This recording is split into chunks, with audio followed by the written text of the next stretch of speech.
What's going on, everybody? It's Scar. I'm bringing to you yet another Oracle Think Tank deck list. This one is a little bit interesting because it's based on Silent Tom, the original one, as well as Ultima. I've been having a lot of fun playing Premium and testing out just the absolute breadth of the card pool we have available to us. So this is a cool little combo deck I want to bring to you, and I want you guys to test out, give a little feedback on. So basically, the deck revolves around going into Ultima, stacking a crit and a stand trigger, revealing the crit with Diviner Koroi Kazuchi, and then Silent Tom swinging in for 2 crits several times, restanding with the Ultima with the stand trigger. So, how do we accomplish this? Well, let's get into that. So, starting off, we have Battle Sister Fromage. We got 4 copies of her, basically on place when she's on the Vanguard Circle. Counter +1, soul +1, draw 2 cards. Why we play this is because it's a Battle Sister name, which is very important, because Battle Sister Muffin needs a Battle Sister Vanguard to activate. So, doing this combo will let you draw a couple cards, get your Protect marker, as well as having your countercharging available for your friend Ultima. Other than that, yeah, she doesn't do much outside of being the Battle Sister name for Muffin, as well as getting us the resources we need. On to the other grade 3, we got 4 copies of Battle Assassin Amaterasu. This is an insanely crazy card just because of its synergy with Magical Calico and Momo, being able to be revealed to give itself 10k and a crit. Lets you play a mid-game as well before the ultimate stride, so you can pressure your opponent to really high damages while keeping a lot of cards in hand due to cards like Armina Murakumo as well as the Diviner revealing it, so you don't always have to Calico full combo. You can do a lot of cards that pressure your opponent really heavy, especially with Tetramagus and this, pressuring for basically 2 Amaterasus.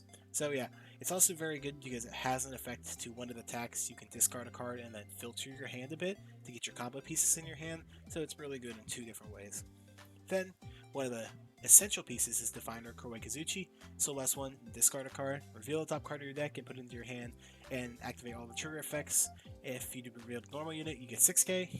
That part's really irrelevant. You're basically using this to, when you search your toms and call them, then you stack the crit and a stand, you reveal the crit, put all the crit and 10k on your stuff before the ultimate attacks, that way you can stand a field full of crits. It's the best part of the deck, and coming with the Silent Tom, which restricts grade 0s, it gives a lot of pressure, and if you don't kill with that turn, well, I mean, you probably weren't killing with anything. But on to the other grade 2, we're playing 2 parts of the Tsukiyomi Ride Chain. We're playing the grade 2 and the grade 1. We play this because, again, we are a combo deck. We want to filter out our hand for pieces that we might need for the next turn and as well as the turn in the future. So we're looking for our Ultimate Stride fodder. We're looking for Hilt triggers, a G-Guard to get into Ultima, as well as we're looking for Calico if we can really pressure our opponent. So we play this as well because it also generates a +1 when we discard this to ride. And then Silent Tom, obviously, you can't guard with grade 0s. Your biggest shield as well as a lot of deck Sentinels. This is really good. On to Pandatone. We do eat a little bit of the soul in this deck because of cards like Nono, which is our stand trigger to put in the back of the deck. So we play it because it gives us a soul, and as well as it gives our stand trigger, when we check with Ultima, 15k, so our entire board gets 15k from that stand, which is absurd. So we're guaranteed 15k, and then whatever else triggers we hit, very good, gives us a soul we need. On to the other grade 3, the grade 3 searcher, Amina Murakumo. Very essential because it does both our grade 3 synergize extremely well with it, being able to get our Ultimate Stride fodder, as well as being able to bind Amaterasu to get 10k and a crit, as well as being a 13k booster for Tom, letting you have a 41k 2 crit column on Ultima. Very strong. I was playing it at 4, but I did want the 3rd copy of Pandatone to make sure I had an extra soul and I had it for the ultimate turn. I kind of explained already why we play the Tsukiyomi Ride Line, or Red Chain now. And then Tetramagus, because again we're wanting to go into the mid game a little bit. We want to play our first stride very strong before we go into Ultima, so putting a trigger on top for the Momo is very good. As well as being able to put a trigger on top of Ichi if you cannot go with Ultima, it just will not kill. And then the starter is obviously the Godhawk, because we need it for Tsukiyomi. And then 1 copy of Magical Calico.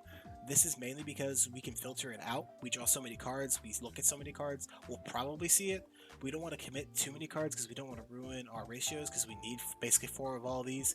If 2 Toms get sent to the damage zone and then we cut one of these, we just don't have the combo anymore. So we need to play 4 of our combo pieces. Unfortunately, Calico takes the hit, and we don't want to cut our grade 1 counts down any lower because we can't really risk it.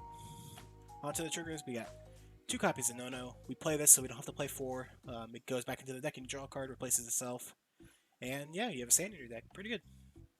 We still play 2 of the draw trigger PGs, mainly because we do want to guard like Regalia's big Vanguard swings, being able to feel safe. But we are a protect deck, so it makes me feel lenient by stacking more crits in our deck with the other Sentinel, the 30k crit, the Divine Sword Kusanagi.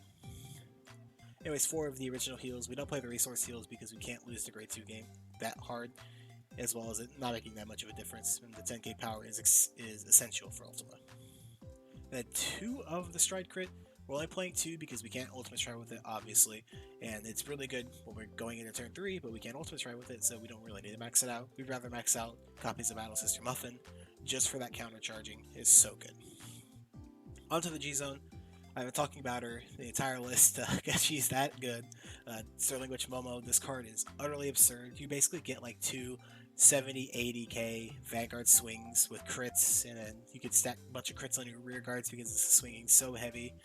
This card is really, really insane. It gives OTT an absurd turn 3 because you're getting multi-attacks, as well as you're getting the ability to kill your opponent outright from 2 to 3 damage. So this card is absurd. You'll never see less than 3 of this in almost any of my lists, other than Battle Sisters, because we need to play 4 copies of Stalin. Of course, Ichi is still very good because we do want to draw 2, because we are trying to get, first of all, combo pieces in our hand, and second of all, cards to live with in our hand.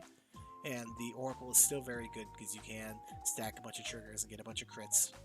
Unfortunately, she overlaps with Silent Tom, but that's, kind of the sacrifice you have to make to play an interesting combo. Then we play Kamu Susanoo. It's mainly for if we're losing, we want to be able to place it down and draw a fistful of cards so we can try and live and get into our turn. No. If you go into this, you might be in a really bad spot, but if you can eke out of it with it, that's why we play it. And then the big Papa himself, Ultima, he deserves his price tag. This card is utterly absurd. Searching out your full combo while stacking your crits, just super good. Being able to stand your entire board while giving absurd power to your entire board just makes this card basically building around it. You build your entire deck around it. If you're playing like especially golds or royals or anything in United Sanctuary, this card is absurd. Onto our G guards. Got 2 copies of Son of Eternity Amaterasu. It's a 25k shield that lets us stack, and then it gives us a soul charge. Don't have to say much more than that. And then 2 copies of Riverios. It counterblocks 1 and draws a card, as well as it can stack, and it can get 5k. This card is really insane. These cards, I kind of speak to themselves from how good they are. So we play 1 copy of Zenjimega's Apex. We play 1 because if we are going first and we're like, okay, I can probably just kill them with an Ultima outright. You want to search for your heal triggers using your Tsukiyomi pieces to search for heal triggers. Use 2 G guards, one being the Los Edgemegas and the other one being whatever. And then you could have access to your GB3 immediately, which is why this is really important. So, the other G guard we play is Dismal. This is in case we go into Momo and we try and kill them on turn 3. Say we have the cards access when we have like Toms or Calico, and we really want to try and kill them.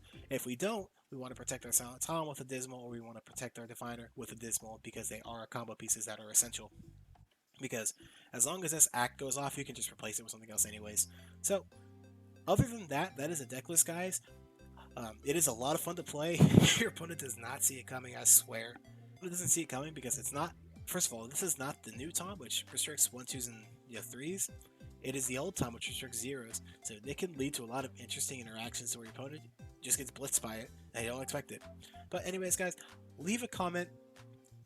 Tell me how you play this deck, if you played it, or if you wanted to build it, or any suggestions you think I should take out or replace in this list. I'm open to all suggestions. Especially leave a comment if you've played it and how you did with it. But other than that, guys, go ahead and like and subscribe if you want to. I'm not really going for numbers. I'm just going to kind of get my ideas out there. So, guys, thank you for watching and peace out.